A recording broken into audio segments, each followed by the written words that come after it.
자, 우리의 삶에 이것이 적용될 때 어떻게 되냐면 다음과 같은 메시지를 들으면 하나님이 우리가 굴이 있을 때 역사하신다라는 의미가 하나가 있고요. 외롭고 위축돼도 아무도 나를 돌보지 않는 것 같은 순간에 그때 하나님이 가장 가까이 계시는 순간이다라는 것이고, 이 굴의 시간은 그래서 우리의 소명이 다시 밝아지고 정체성이 다듬어지고 사명이 재확인되는 그런 시간이라는 거죠. 사람은 도움은 사라져도 하나님의 손길은 남게 되는 그런 시간입니다. 여기서 보니까 나의 오른쪽을 봐주십시오라고 오늘 성경의 4절에 나오나요? 거기를 한번 다시 읽어볼까요? 4절을 한번 읽어보겠습니다. 제가 읽을게요. 시작. 오른쪽을 살펴보소서. 나를 아는 이도 없고 나의 피난처도 없고 내 영혼을 돌본 이도 없나이다. 이 세 군데를 읽어요. 나를 아는 이, 나의 피난처, 나의 영혼. 와, 이 세 가지가 마치 영유콘에 전혀 돌보고 의지할 것이 없는 것을 이야기하는 것입니다. 오른쪽을 살펴보소. 나의 오른쪽. 오른쪽을 봤더니 나를 도울 사람도 없고 나의 피난처도 없고 나의 영혼을 돌보는 이도 없다라는 거죠. 오른쪽을 보라. 이 오른쪽은 쉽게 얘기하면 뭐냐면 도움이 서야 될 자리입니다. 도움이 서야 될 자리. 나의 정신적으로도 나의 입지적으로도 또 나의 영혼적으로도 나의 도움이 서야 될 자리인 거예요. 근데 거길 보니까 지금 주께 부르짖어 말하기를 아는 이는 없고 피난처도 없고 영혼을 돌본 이가 없습니다. 주님, 나의 오른쪽을 봐보세요 라고 하는 장면이에요. 자, 이스라엘 문화에서, 이 유대 히브리인들의 문화에서 오른쪽은 보호자의 자리이고요, 변호자의 자리이고 함께 서서 싸워줄 동맹의 자리였습니다. 왜냐하면 보세요. 전쟁에서 오른손잡이라고 하면 방패를 어느 손에 들죠? 왼손에 듭니다.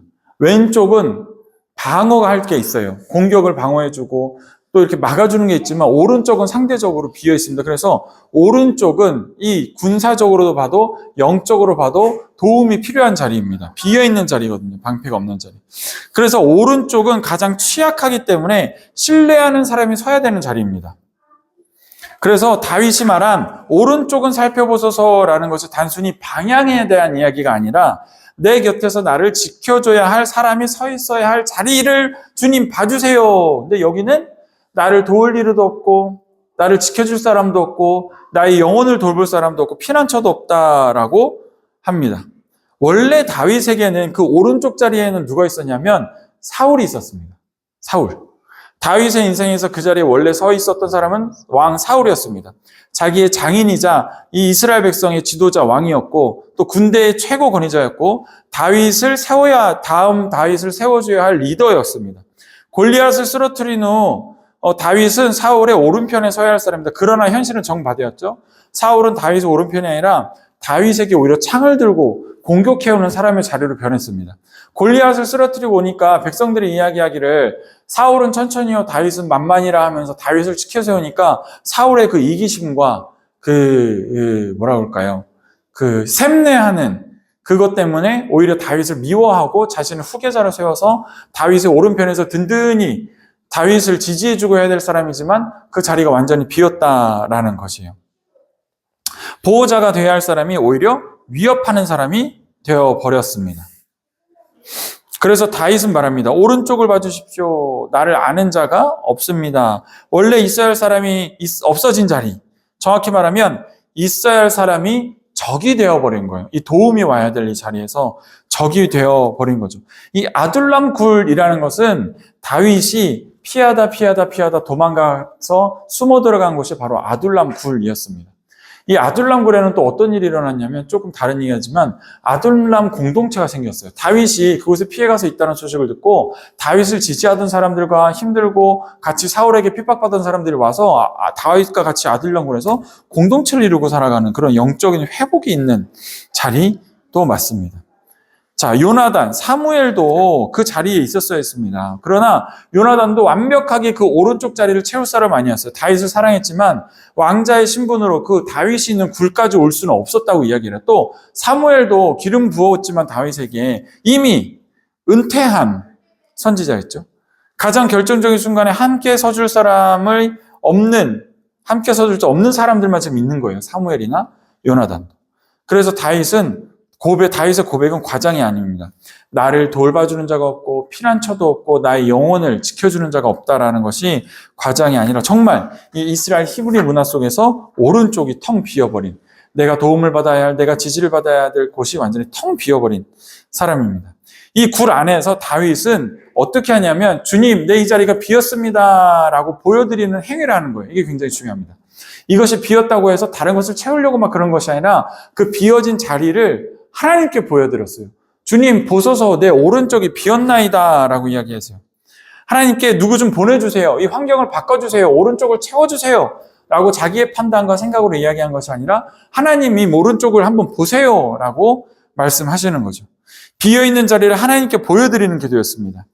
그리고 이어서 선포를 합니다. 5절에 보면 이렇게 되어 있습니다. 5절 한번 읽어보겠습니다. 여호와여 내가 주께 부르짖어 말하기를 주는 나의 피난처시요 살아있는 사람들의 땅에서 나의 분깃이라 하셨나이다. 아멘. 나의 부르짖음을 들어서 6절도 나는 심히 비천하나이다. 나를 핍박하는 자들에게서 나를 건지셔서 그들은 나보다 강하나이다. 오른쪽을 살펴보소서. 나를 아는 이도 없고 나의 피난처도 없고 내 영혼을 돌보는 이가 없나이다 하면서 주께 부르짖어 이르되 주는 나의 피난처이시오 살아있는 사람들 중에 너의 땅에서 나의 분깃이다. 다윗이 오른쪽을 봐주십시오라고 말한 것은 도움을 구한 말이 아니라 도움이 완전히 없어진 그 사라진 자리를 하나님께 드러낸 고백적인 기도였습니다. 그 자리에 사람이 없을 때 하나님이 그 자리에서 일을 하여 주시는 거죠. 오늘 우리의 삶에 이것을 적용하면 원래 도와줘야 할 사람이 떠난 자리, 기대했던 보호가 사라진 자리, 신뢰했던 관계가 무너진 자리, 그 자리는 실패의 빈자리가 아니라 하나님께서 직접 개입하시는 자리라는 것이죠. 오른쪽이 비어있을 때 그 자리를 비워두신 것이 아니라 하나님 당신이 자신이 서기 위해서 비워내신 겁니다. 왜냐하면 그 자리는 하나님의 자리거든요. 우리의 오른쪽은 하나님의 자리인데 그곳에 다른 것이 차 있으면 하나님이 그 자리를 비워내십니다. 은혜죠. 그 자리에 사람이 없을 때 하나님께서 그 자리에 서십니다. 성경에서 하나님은 하나님의 자리가 비워졌을 때보다 사람의 자리가 비워졌을 때 더 분명하게 드러나게 됩니다. 사람의 자리가 만약에 채워져 있으면 우리는 그걸 기대하게 되죠. 또 사람의 자리가 무너지면 그때서야 우리는 하나님을 봅니다. 하나님은 이 모든 것들 가운데 그대 옆에서 기도해 주시는 보조자가 아니라 우리의 중요한 자리를 하나님께 보여드렸을 때 그 자리에서 역사하시는 분입니다. 그래야 우리의 삶을 온전히 주관하시고 온전히 인도하시는 거죠. 근데 우리는 이 오른쪽의 자리에 우리는 우리의 것들을 가득 채워놓고 우리의 사람들을 가득 채워놓고 하나님 같이 도와주세요 이렇게 하신다는 거예요. 근데 이 오른쪽 자리를 온전히 주님의 것으로 우리가 비워내 드려야 한다라는 것입니다. 오른쪽에 채워넣었던 다윗의 삶은 어떻게 됐습니까? 사울은 보호자가 아니라 위협자가 되었고 오나단은 사랑이 있었지만 함께 설 수 없는 환경 때문에 그렇게 되었고 군대와 모든 것들이 다윗을 지켜주지 못했습니다. 다윗의 오른쪽은 이제 아둘람 굴에서 완전히 비어있는 상태가 되었습니다. 하나님께서 그 자리를 차지하고 인도하십니다. 그래서 다윗은 시편에서 훗날 이렇게 고백합니다. 다윗 시편 16편 8절에서 여호와는 내 오른쪽에 계심으로 내가 흔들리지 아니하리로다라고 고백합니다. 자, 그런 인물들이 몇 명이 더 있죠. 요셉의 삶에서 사람이 서야 할 자리는 계속 무너졌습니다.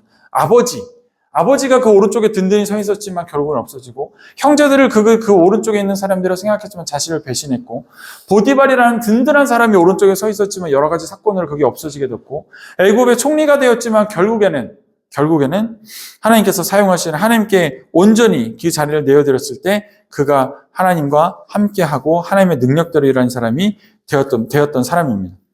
사람이 떠나간 자리, 자신의 든든한 더 버팀목이 될 것 같은 사람들이 떠난 자리에서 하나님은 그 자리를 온전히 채워주셨습니다. 떠나지 않으셨습니다.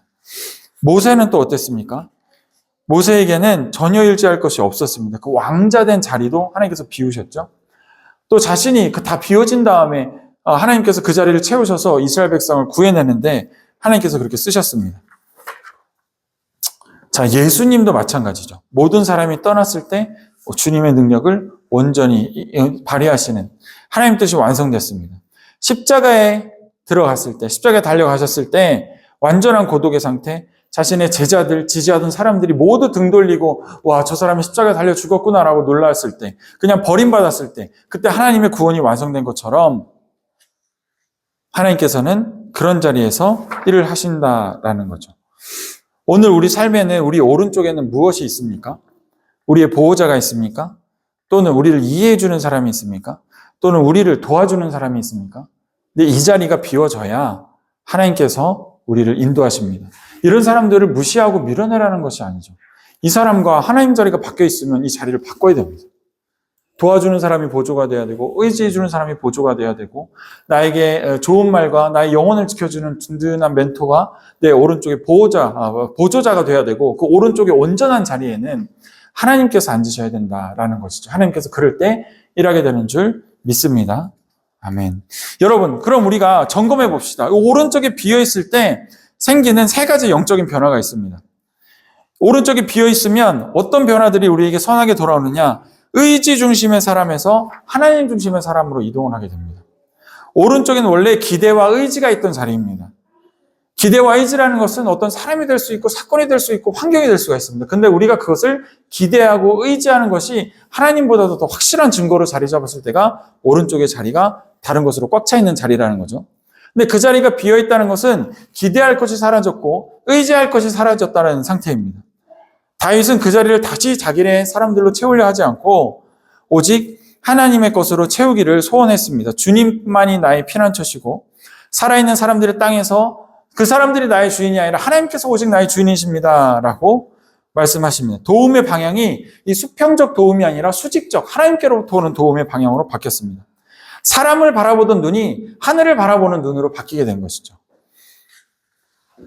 자, 두 번째, 나의 정체성이 인정받는 사람에서 붙들린 사람으로 바뀌게 됩니다. 여기에 사람이 있고 기대하는 사람이 있고 의지하는 사람이 있으면 그런 환경이 있고 있으면 우리는 인정받는 사람이 되는 게 무슨 말이냐면 이 사람들로부터 인정받는 것, 이 환경으로부터 인정받는 사람의 세팅으로 살아가요. 모든 일에 우리는 인정받아야 되는 그런 사람으로 살아갑니다. 근데 이 자리가 비어져 버리면 우리를 인정해 줄 사람이 없고 근데 그 마음이 되게 우리가 허전합니다. 빈 마음이 되버려요. 누군가 나를 인정해 줄 사람이 없어. 아무리 열심히 해도 나를 인정해 주지 않아. 그 인정받고자 함이 이 옆에 누가 오른쪽에 하나님 말고 다른 사람이 있다는 거죠. 근데 인정받지 않더라도 주께서 나의 길을 아시니 주께서 인정을 해주신다라고 이야기하면 하나님의 말씀과 뜻에 붙들린 사람이 된다는 거예요. 그래 우리 정체성이 인정받는 자에서 붙들린 자로 변하게 됩니다. 우리는 인정받고 싶은 마음으로 움직입니다. 이쪽에 기대하는 사람, 의존하는 자가 있으면 잘하고 있는지 인정받고 싶어하고 여전히 필요한 사람인지 인정받고 싶어하고 내가 버림은 받지는 않았는지 인정받고 싶어합니다. 그러나 그 질문은 더 이상 필요 없어집니다. 하나님이 차여주시게 되면. 그 질문이, 그 오른쪽이 나의 잘못된 것들로 채워져 있던 것이 비워지게 되면 잘하고 있는지 여전히 필요한 사람인지 버림받지는 않았는지 이런 인정 욕구가 필요 없는 상태가 되어버리죠. 그래서 하나님의 말씀, 하나님의 뜻에 붙들림 받아서 순종하는 자가 됩니다. 하나님이 나를 소유하신다는 선언이 우리를 든든하게 합니다. 사람이 나에게 주는 평가가 아니라 오직 하나님이 나를 소유하신다는 그 선언, 하나님이 나를 붙잡고 계신다는 그 사실이 더 든든한 우리의 삶의 동기가 되는 것이죠. 자, 세 번째, 우리의 사명이 증명되는 삶이 아니라 순종되는 삶으로 변하게 됩니다. 우리가 기대하는 사람이 있고 의존하는 사람이 있고 우리를 붙들어주는 사람이 있으면 우리의 사명은 증명하는 과정이 됩니다. 모든 것들을. 나는 이렇게 했어. 이렇게 해서 증명하는 되는데 그저 주님께서 있으시면 그저 그게 순종하는 것이 그 아름다운 걸음이 되는 거죠. 증명할 필요가 없습니다. 우리는 순종했으니까.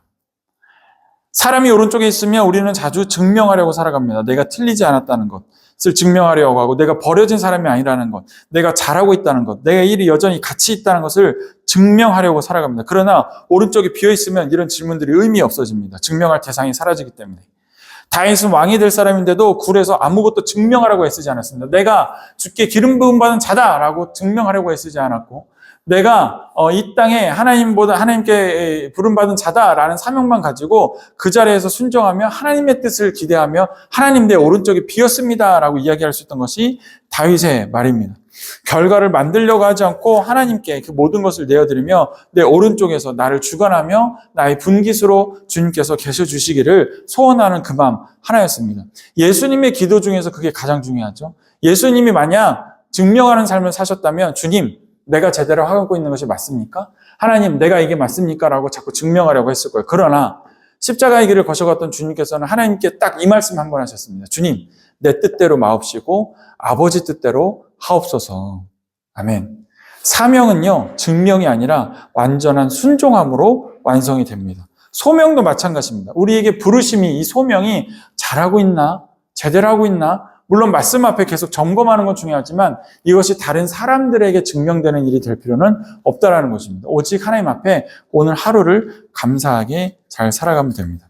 이 오른쪽이 비어있을 때 하나님께서 그것을 채워주실 때 사명은 무거워지는 것이 아니라 오히려 맑아지게 됩니다. 오히려 가슴 뛰는 것이 더 강화되고 하나님 앞에 살아가시는 것이 든든하게 되는 거죠.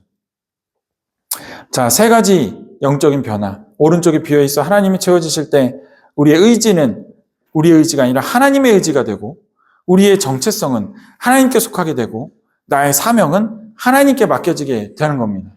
이곳에 사람이 있는지 환경이 있는지 능력이 있는지 하나님이 있는지 이것이 우리가 구분될 수가 있는 거죠. 혹시 우리가 지금 오른쪽에 어떤 것이 채워져 있습니까? 또는 어떤 것이 비어져 있습니까? 그 자리는 비어져 있음으로 해서 실패, 증명받지 못하는 자리가 아니라 하나님께로 온전히 순종할 수 있는 그 마음의 내어둠의 자리, 그리고 하나님이 서 계시기 위해 남겨둔 자리인 줄 믿습니다. 진짜 피난처는 환경과 사람이 아니라 하나님이십니다. 성공, 관계, 이 능력은 피난처가 아닙니다. 하나님 한 분이 오직 우리의 분깃, 우리의 살아갈 기반이고 미래이고 유산입니다. 아멘이십니까? 다윗이 겪었던 고독은 십자가에서 달려 들어가신 예수님의 예표였고 하나님이 피난처 되신다고 고백하셨던 것은 예수 그리스도 안에 있는 완벽한 안전함, 그것이었습니다. 나를 옥에서 이끌어내 주셔서 하는 그 고백은 예수님께서 구원하신 그 일이 바로 아둘람 굴에서 해방되듯이 우리가 예수 그리스도로 말미암아 이 잘못된 의지와 의존의 자리에서 해방되는 자리입니다. 그래서 우리 오른쪽 비어있는 자리에는 누가 와야 됩니까? 바로 예수 그리스도께서 있어주신, 나 대신 채찍을 맞아주신 분, 나의 모든 의지의 주인 되신 분, 나의 모든 사업과 사역과 삶의 가정의 주인 되시는 분, 이분이 와 계셔야 우리의 모든 살아가는 것이 누군가에게 증명하기 위해 애쓰는 삶이 아니라 하나님께서 맡겨주신 소명의 자리에 순종하는, 그것이 기쁨이 되는 삶입니다. 다윗이 오늘 부르짖었다고 이야기하는데요. 다윗이 굴 속에서 부르짖으며 찾았던 피난처는 위험을 피하는 장소가 아니라 그는 그 상황에서 숨을 곳을 찾은 것이 아니라 자신을 맡길 분을 찾고 있었던 겁니다.